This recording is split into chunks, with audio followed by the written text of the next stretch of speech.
কালের পরে একজন সাহাবী 90 বছর বেঁচে ছিলেন। 90 বছর। হযরতে সুহাইল রাদিয়াল্লাহু তাআলা আনহু, তার পুরা জীবন পড়েছি আমি, কোনদিন তিনি এই 90 বছরে ঈদে মিলাদুন নবী পালন করেননি। মানুষের জন্ম মৃত্যু আসবে যাবে, এইটা নিয়ে আনন্দ করা, দুঃখ করার কিছু নেই। কত দিবস বানিয়েছে বাংলাদেশে দেখেন তো। একজন মানুষ জেল খেটে বাড়ি আসে, সে তার নাম দিয়েছে জেল দিবস। বাইরের দেশ থেকে আসে বলে প্রত্যাবর্তন দিবস। গত 2 দিন আগে ছিল স্ত্রীকে চুমা দেওয়া দিবস। যাদের বউ নেই ওরা যে কি ঝামেলা ছিল। মানে ফেসবুকে দেখে ম্যাডাম আরে বাবা মারে সকালবেলা বলছে, কই তুমি তো কিছু করো না, কি করবো? এই দেখো আজকে বিশ্ব চুমা দিবস। আমি তো পিরাই দিই, এখন আর দিয়ে কি করবো? এইটা দিয়ে এই দিবসটার বানানোর দরকার নেই। পৃথিবীতে আল্লাহর পাঠানো দিবস 2টা, ঈদুল আজহা, ঈদুল ফিতর। এর বাইরে কোনো জন্ম দিবস নেই, মৃত্যু দিবস নেই, জেল দিবস নেই, চুমা দিবস নেই। আছে এমনকি বাবা দিবস, মা দিবস সব বানানো। আপনি দিবস পালন করলে ওই 2টা করবেন আনন্দ ফুর্তি ইসলামের ভেতরে থেকে।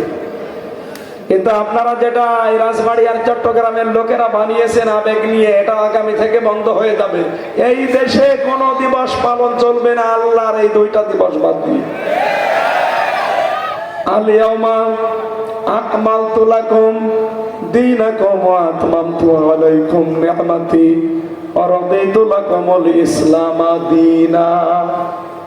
আল্লাহ তাআলা বলেন, আমি আজকের এই দিনে, এটা নাযিল হয়েছে আরাফাত কি ঐতিহাসিক বিদায় হজের দিন, আমি আজকে আমার যত নিয়ামত আছে পরিপূর্ণ করে দিলাম।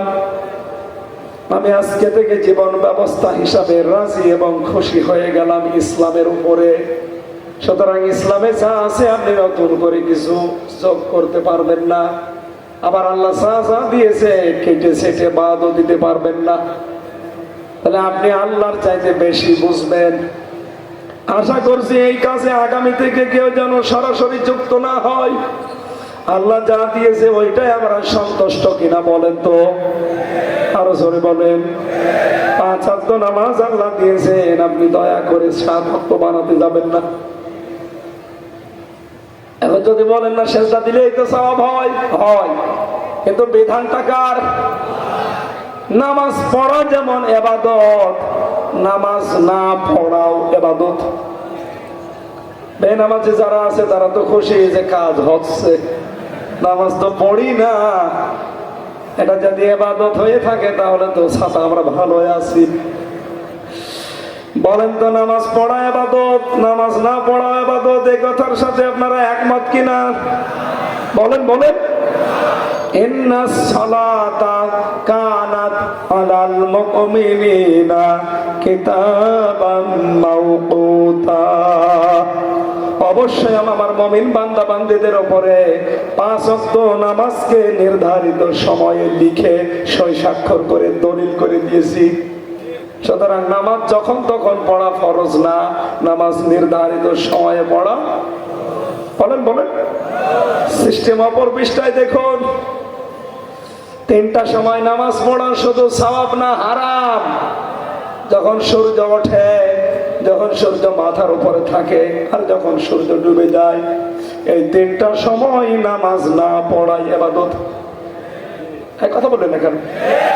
আগেরটা ছিল নামাজ পড়া ইবাদত, আর পরের এই 3 সময়ে নামাজ না পড়া ইবাদত।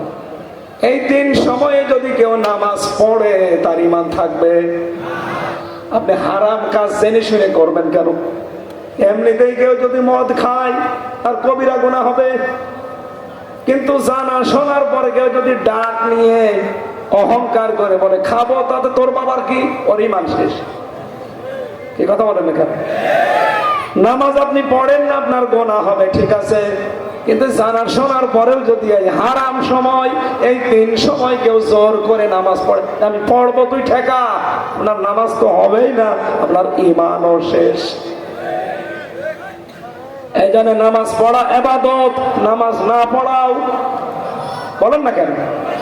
রোজা রাখা যেমন ইবাদত, এই পৃথিবীতে 5টা দিন আছে, ওই 5 দিন রোজা না রাখা ইবাদত। 2 ঈদের 2 দিন আর কোরবানির 3 দিন পরে যে সময়, এই 5টা দিন হচ্ছে আল্লাহর জিয়াফতের দিন, আল্লাহর দাওয়াতের দিন। তামাম পৃথিবীর মুমিন মুসলমান আল্লাহ তাদেরকে দাওয়াত দিয়েছেন, জিয়াফত দিয়েছেন। আপনি দাওয়াত নিলেন, খেতে এসেছেন, এসে যদি বলেন আমি রোজায় আছি, আমি উপোস করছি, বলেন তো বাড়িওয়ালার মনে কষ্ট লাগবে না? আল্লাহ বলেন আমি তামাম পৃথিবীর মানুষ যারা মুসলমান, এই মুমিন বান্দাদের জন্য 365 দিনের 5টা দিন আমি দাওয়াত দিয়েছি, এদের জিয়াফত দিয়েছি। এরা যদি দাওয়াত খেতে এসে বলে না আমি রোজায় আছি, আমি খাবো না, আমি আল্লাহর ওই রকম কষ্ট লাগবে। তাহলে 360 দিন খাওয়া ইবাদত। 360 দিন আপনি রোজা রাখতে পারলেন, ইচ্ছা করলে পারেন, গোনা নেই, সওয়াব। কিন্তু ওই 5 দিন আপনি রোজা রাখতে পারবেন না। কথা বলেন ঠিক কিনা? এই পৃথিবীতে সবচাইতে বেশি রোজা রেখেছিলেন সারা জীবনের ভেতরে হযরতে নূহ। কি বললাম? নূহ মানেই রোজা রাখা, মানে রোজা রাখতেন বেশি। 365 দিনের ভেতরে সারা বছরই তিনি রোজা রাখতেন। আল্লাহ রাব্বুল আলামিন এর নামটাও দিয়েছেন নূহ। নূহ আলাইহিস সালামকে মানুষেরা জিজ্ঞাসা করেছিল আপনারা বিশাল জীবন, প্রায় 900 বছর হায়াত পেয়েছেন, আপনি 950 বছর, এই 950 বছরের ভেতরে আপনি অসুস্থ হননি? বলছে না, আমি 950 বছরের অধিকাংশ সময়টা আমি রোজা রেখে কাটিয়েছি, এই জন্য আল্লাহ আমাকে অসুস্থতা দেয়নি, আমি সুস্থ ছিলাম। তার মানে সুস্থ থাকতে হলে রোজা রাখা দরকার। আমরা অনেকে বলি হুজুর আমার গ্যাস, এই জন্য রাখতে পারি না, ওটা একটা নির্ভেজাল শয়তান। রোজা রাখলে আর গ্যাস ভালো হয়। যেহেতু আমার ওইটা আলোচনা না, আমি বোঝাচ্ছিলাম রবিউল আউয়াল এসেছিল, নবীজির জন্মের একটা বিশাল ইতিহাস আমাদের কাছে দিয়ে গেছে, চলেও গেল। আমরা যা নেওয়ার নিতে যেহেতু পারিনি, আগামী বছর থেকে যেন ভুল না করি। আগামী থেকে আমরা রাসূল থেকে কি কি নিতে চাই? 1 নম্বরে ওয়াল্লাযী আরসালা রাসূলাহু বিল হুদা ওয়া দীনিল হক, তিনি সে আল্লাহ যিনি তার রাসূলকে এই জমিনে দ্বীনে হক দিয়ে পাঠিয়েছিলেন। কেন পাঠালেন? লিইয়ুযহিরাহু আলা দ্বীনি কুল্লি, যত দিন আছে, ধর্ম আছে, নিয়ম নীতি আছে দুনিয়ায়, সব কিছুকে পেছনে ফেলে আমি আল্লাহ যে ইসলাম পাঠিয়েছি এইটা সে বিজয়ী করবে, এটা রাসূলের কাজ ছিল 1 নাম্বার। কথা বলেন, কথা বলেন, আরো জোরে বলেন। আলাউ কারিহাল মুশরিকুন, যদিও তারা শিরিক করে তাদের কাছে এটা খারাপ লাগবে। এখন আমার প্রশ্ন এই জায়গায়, বিশ্বনবী সারা জীবনে কোনদিন বলেছিলেন আসেন আমার বাবা আব্দুল্লাহর নিয়ম নীতি জমিনে কায়েম করি, আমার দাদা আব্দুল মুতাল্লিবের জীবনী কায়েম করি? কি বলেছিলেন? আনাকিমুদ্দিন, যে আল্লাহর বিধান কায়েম করি। এই কথা বলতে গিয়ে সবচেয়ে বেশি ওনার উপরে রাগ করেছিল মুশরিকরা। কারা? আরো জোরে বলুন। এবার আমি একটা ইতিহাস বলছি সিরাত থেকে। না, এখনই ওঠাউঠি করে, এরা ভেতরে আসে কেন? এই ভাই, এরকম ক্লাস করতে এসেছে, আপনারা যদি উঠে চলে যান, এমনি আমার গলা ব্যথা, আমি কিন্তু চলে যাবো ভাই। 1 ঘন্টা বললাম না, ওঠা যাবে না। এরপরে উঠবেন কেউ? যারা চলে যেতে চান যান, চলে যান ভাই, আগের থেকে আমার ক্লাসটা নষ্ট করেন না। আমি একটা ক্লাস করব, আমার গলা যতক্ষণ থাকে, থাকবেন ইনশাআল্লাহ। ইতিহাসটা বাংলাদেশের সাথে আমি মিলিয়েছি, আমি দেখলাম খাপের খাপ মিলে যাচ্ছে। নবীজি এই রবিউল আউয়াল মাসে জন্ম নিয়ে উনি লক্ষ্য করে দেখলেন 17 বছর বয়স থেকে 40 বছর বয়স পর্যন্ত 23 বছর একাধারে যে জমিনে এত খারাপ কাজ হয়, করে কারা? পুরা আরব জাহানের ভেতরে তিনি একটা জরিপ করে দেখলেন হিলফুল ফজল বানিয়েছিলেন এই সংগঠনের মাধ্যমে। 23টা বছরে তার কাছে রিপোর্ট এসেছে এটা যে এই দেশে 36টা গোত্র আছে। কয়টা? আমাদের দেশে গোত্র আছে কয়টা আপনি জানেন না? না, সারা বাংলাদেশ আপনি ইতিহাস পড়েন 36টা। এই যে সর্দার, মন্ডল, বিশ্বাস, এরপরে মাতব্বর, এরপরে আছে শিকদার, এগুলো একটা একটা গোত্র না, বংশ বলে আমরা, কি বলে? এরকম আমি ইতিহাস থেকে বলছি যে আজকের তাজা খবর, আমি বিশ্ববিদ্যালয়ে চান্স পাওয়ার সময় এগুলো পড়েছিলাম সেই 9 সালে, আমার আজও মনে আছে যে এই বাংলাদেশেও এই যে গোত্র, যেটা দল বলে, গোত্র বলে বা বংশ বলে, এটা কয়টা আছে? 36টা। এদিকে তাকানো লাগবে, ক্লাস চলছে, বাংলাদেশের সাথে দেখবেন মিলে যাচ্ছে। হয়তো আপনি 36টা জানেন না, কিন্তু ওই ওই ওই আজকের বিশ্ব এই বইতে লেখা আছে 36টারই নাম দেওয়া আছে। আমি যেভাবে বলছি, আমার যেমন সর্দার বংশ, এই এনাদের কি বংশ? খান বংশ। এরপরে আছে মাতব্বর আছে, শিকদার আছে, বিশ্বাস আছে, পাঠান আছে, যে পাঠান দেখলাম, কাজী আছে। এরকম কয়টা সারা বাংলাদেশ মিলে? 36টা। এই গোত্র বলেন, বংশ বলেন, যা বলেন বলেন। পুরা আরব জাহানে ওই সময় 1500 বছর আগে গোত্র ছিল কয়টা? আরো জোরে বলেন আর একবার। এই 36টা গোত্রের গোত্র প্রধান ছিল এক একজন করে। কয়জন হয়? 36 জন।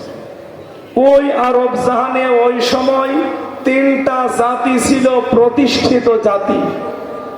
একটা হচ্ছে ইহুদি, একটা খ্রিস্টান, আর একটা হচ্ছে মুশরিক।